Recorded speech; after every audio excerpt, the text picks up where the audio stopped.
Shalom, shalom. First and foremost, I want to give all praise, honor, and glory to Yahweh, Bahashem, Yahweh Shai, Bahashem, Rechak Kodash. I want to give double honors to our apostles and elders of Great Millstone. Peace and blessing and many salutation to you, elect Akim, across the four winds of this earth, pushing this word in sincerity and in truth. I'm the brother Sha'ar from the Great Millstone Dallas camp, coming back at you all with another lesson through the Spirit. Lord's will is edifying, and it's going to be in transit. Just on my way back to the Bayath, and just had a few things in mind. All right, just was actually meditating on a few things last night, and the Spirit told me right now to touch up on this topic. But man, I just want to say this to the Spirit, man. Don't sleep on the gospel. Don't sleep on the gospel. When I say don't sleep on the gospel, because of course we understand. When I say we understand, I'm going to rather word it like this. We know if you're listening to this, that means that you've received the good news. If you're listening to the lessons the brothers do, starting with our apostles and elders went down, you've received the good news, you're inquiring, and you're wanting to listen, right? And it can come to a point once you've been in longer, particular things start happening within your life, as it's written in Peter, thinking not strange concerning the fiery trial. And it could bring you in a state of like, man, of course we hope that we're of the elect. None of us walk like we've already obtained and attained, and it's written. But the scriptures do say to put on the elect as well. I believe that's in Colossians. If I'm wrong, please forgive me, and if somebody could repost it in the comment board. But where I'm getting at is pretty much you don't want to ever get to the point where your state of tribulation is taking you away from the good news or the cheer that you have from receiving this gospel. And I done a lesson touching up on this quite a while back, but it's just on my spirit to go into again because as we're in the truth, we talk to brothers, we go through our own experiences, and we can tell through the Spirit whenever there's particular patterns that take place, all right, based on things that happen in our life.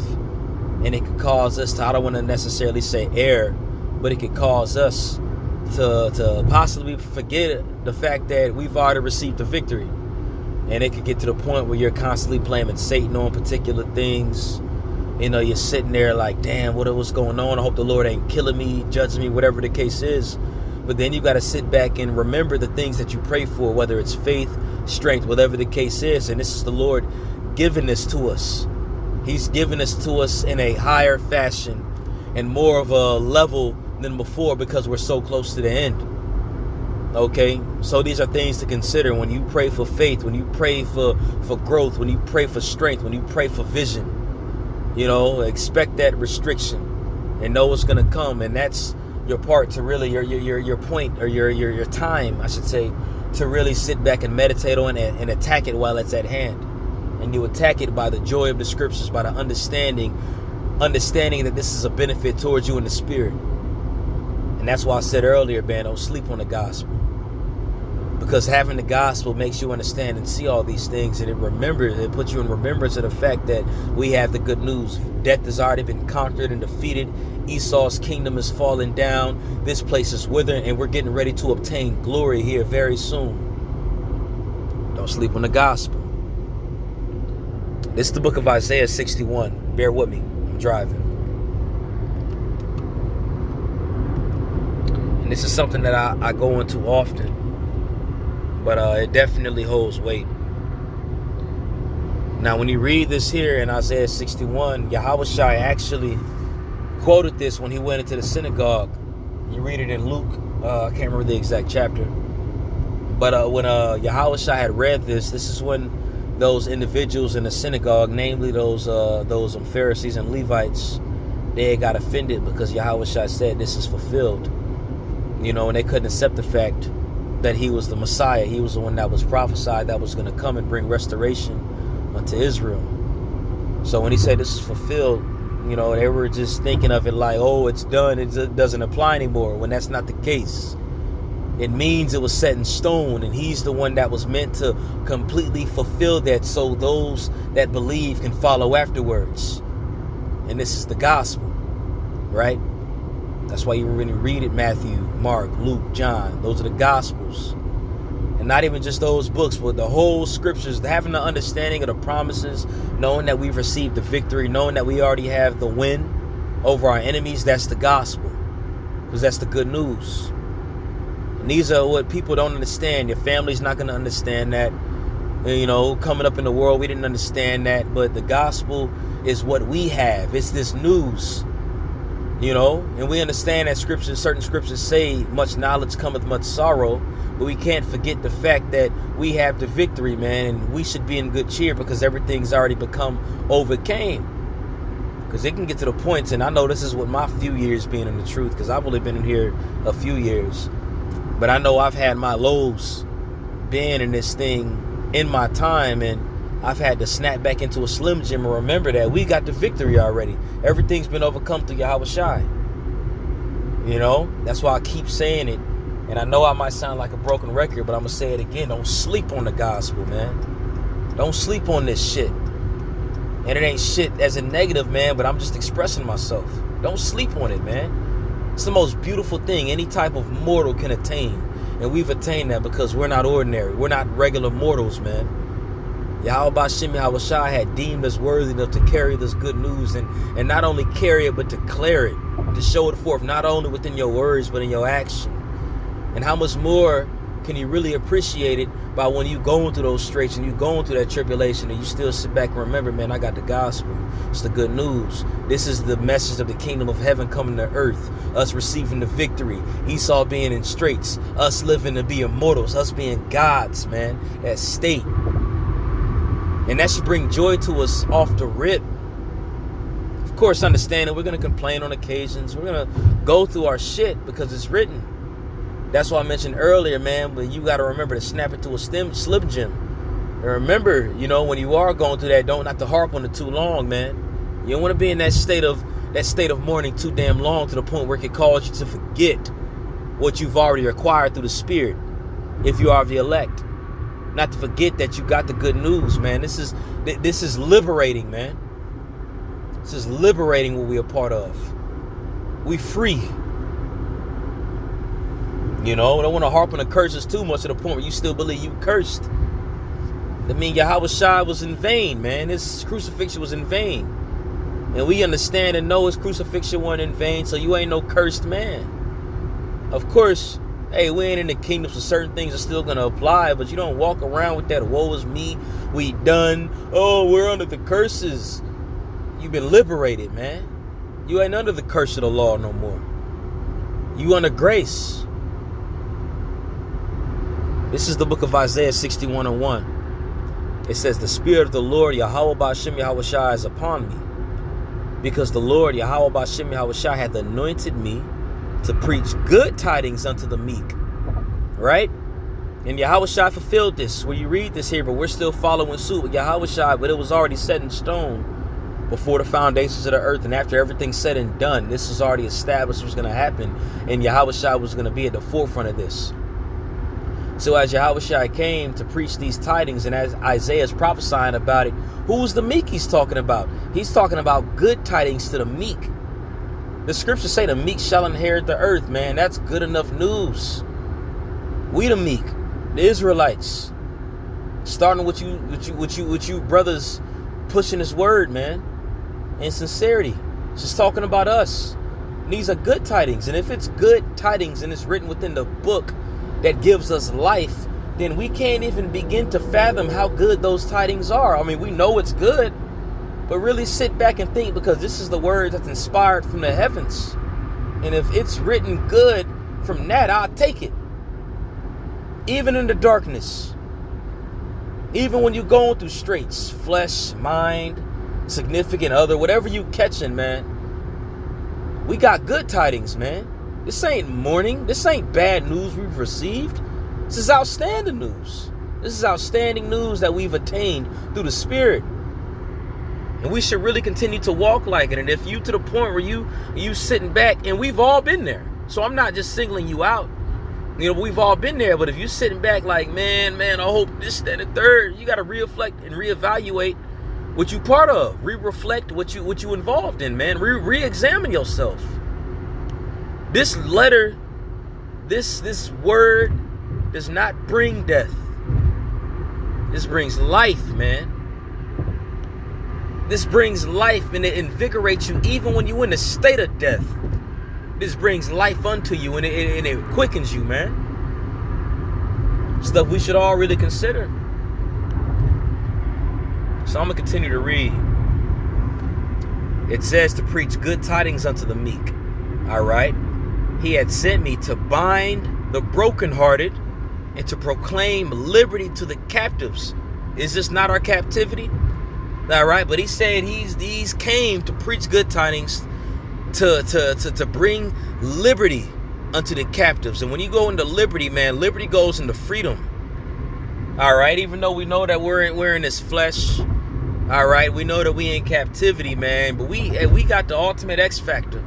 We got the cheat code, man. And that's having the Holy Spirit and having that and walking and continuing to believe. The Most High even counts that toward righteousness, man. And the fact that you're still able to grind, work hard, repent, and really see what this thing is, man. The Lord got you. You read it in Romans, the 4th chapter, man. It's written that even the most ungodly were counted worthy.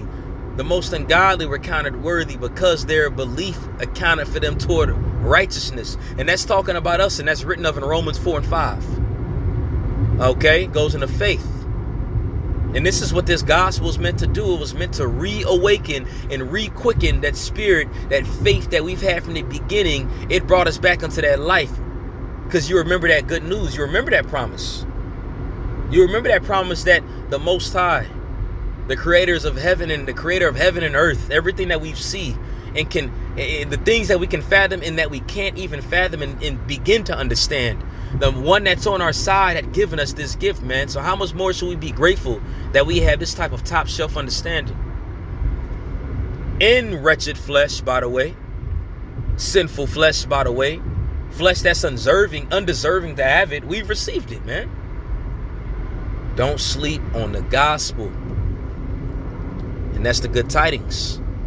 I'm going to continue. It says to proclaim liberty to the captives and the opening of the prison to them that are bound. So even though we're in a captivity within a captivity, we still have the keys.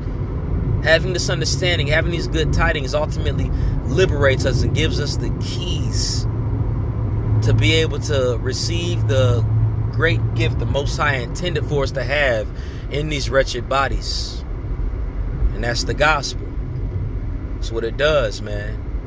When you understand this good news that's coming, and we understand it, so I'm not saying this to you brothers like you don't understand, but hey, there's newer people that might be listening, that might be going through certain things, and hey, it might be certain of you brothers that might be seasoned, that might be going through something, and we go through these videos. When you study, it re-quickens you, you know, it reawakens you, and you reevaluate the things that you might have moped on and complained about and such, you know.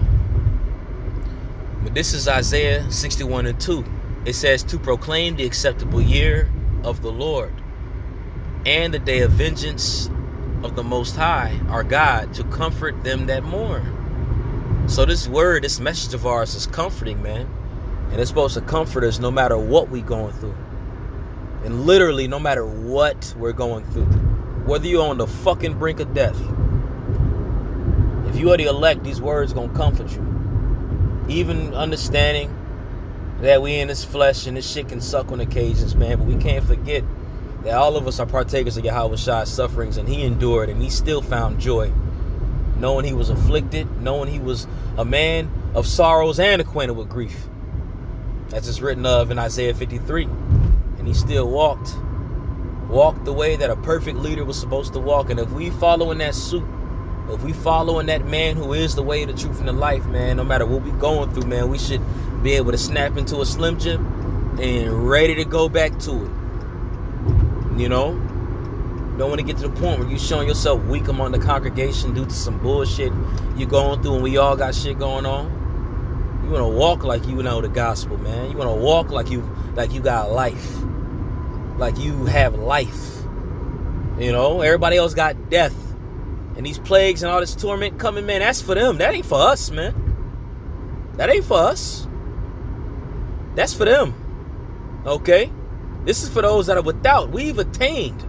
And we say this with humility, man, but somebody's doing it. And we just so happen to be those men that are doing what the scriptures that said, Lord's willing we endure. But we, at this moment, we so happen to be those men. So that's joy within itself, man. We ain't supposed to walk around and mope around and pity even more than people in the world are doing. These people don't know what's going on. They still through, but they ain't even crying and all like that yet. You know? We've attained something so great that we don't even understand it yet to its degree. We do, but we don't. We know in part, we prophesy in part. This is the book of John, chapter 16. And I'll end it off on this. I'm almost home. But this is John, chapter 16, verse 33. Shalaki, 1 second, get to my exit. All right, John 16 and 33. I'm going to start at verse 32. Matter of fact, no, I know I do this quite often. 33, 32, 31. You know what I'm saying? And then I'll read 30 and shit. This is John chapter 16, verse 31. Yahushua answered them, do ye now believe? Behold, the hour cometh, yea, is now come, that ye shall be scattered. And Yahushua was talking about his crucifixion was coming, because he told them, he already knew the fact that those men were going to scatter. Peter was going to deny him. He knew that was going to happen around the time of his hour. But you can still look at this as in the hour is coming. We know Jacob's trouble is coming. Esau's getting ready to crack down. Things are happening. You know, so there's going to be a big change in all of our lives. It's going to be a big change that's happening right now. That's why we're going through these things. And it's going to continue to happen. It's going to be a change that's going to continue to happen in our lives. Okay, and it says, every man to his own, and shall leave me alone, and yet I am not alone, because the Father is with me. Okay, so Yahushua knew that those men were going to scatter when he was going to get taken up, because he prophesied about it, but Yahushua understood that the Most High was with him. So as I had expressed earlier, going to how this applies to us now, knowing that Yahweh Ba'ashem Yahushua is with us when this is happening. So if he's with us, why walk around moping? Why walk around as if, oh man, what is going on with my life? Of course, knowing you're going to catch hell, knowing that there's going to be strange things that are going to happen, man, but you got to remember faith. And when I say you got to remember, I'm not talking about you, I'm just generalizing. You know, so I'd rather say we got to understand faith and know how powerful of a gift that is. Because Yahushua showed the ultimate supreme faith. And look how he got blessed, which it was already prophesied anyway. It was already promised. But look, and if we're those joint heirs, we got to go through the same thing. Knowing already the future, all we got to do is endure. Shit, man. Put a smile on. Shit. This is John 16 and 33. It says, these things I have spoken unto you, that in me ye might have peace. So my question to you is, are you showing that in your life? That you have peace in Yahushua? Or is the hell that you're going through, whatever hell that is that ruling you? Is that being reflected within you? You know, you don't want to get that to the point where you forget that through Yahushua we got peace, man. Because Yahushua could have easily been in that spirit of why and all and ugh. And when he was, to a degree, in that spirit, he was by himself and he poured it into particular men, but he cracked out of it, you know, because he understood that the flesh did not have rule, but the Father that was within him had rule, and he woke up to that quick. Just like the spirit of Yahweh, while Yahushua is in us, man. We got to wake up quick to that. You know, we got the victory. It's already won. We already conquered that through Yahushua. Things just got to play their course. But you don't want to get to the point where you giving your hell, you going through so much glory, where you forget about the liberty you've already retained, the victory that you've already received. You don't want to give glory to your hell. You don't want that hell to overshine the victory that's being molded, the creature that's being formed through Yahushua. You know, with you being that creature. This is John 16:33.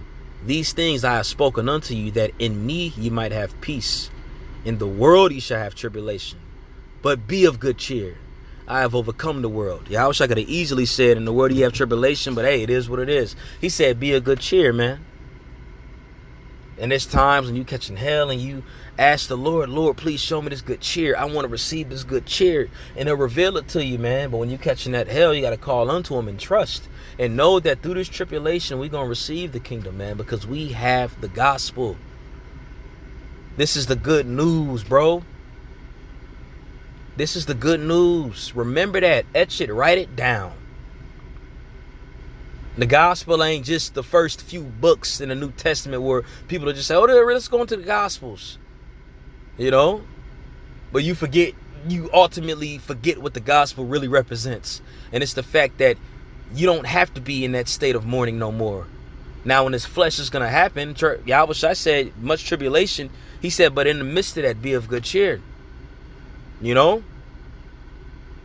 So I wanted to really just touch up on that, man. Don't let your hell and your tribulation or what you're going through, don't let that show forth. Don't let that glory. Don't let that glorify and outshine the victory that's already been received through the Spirit.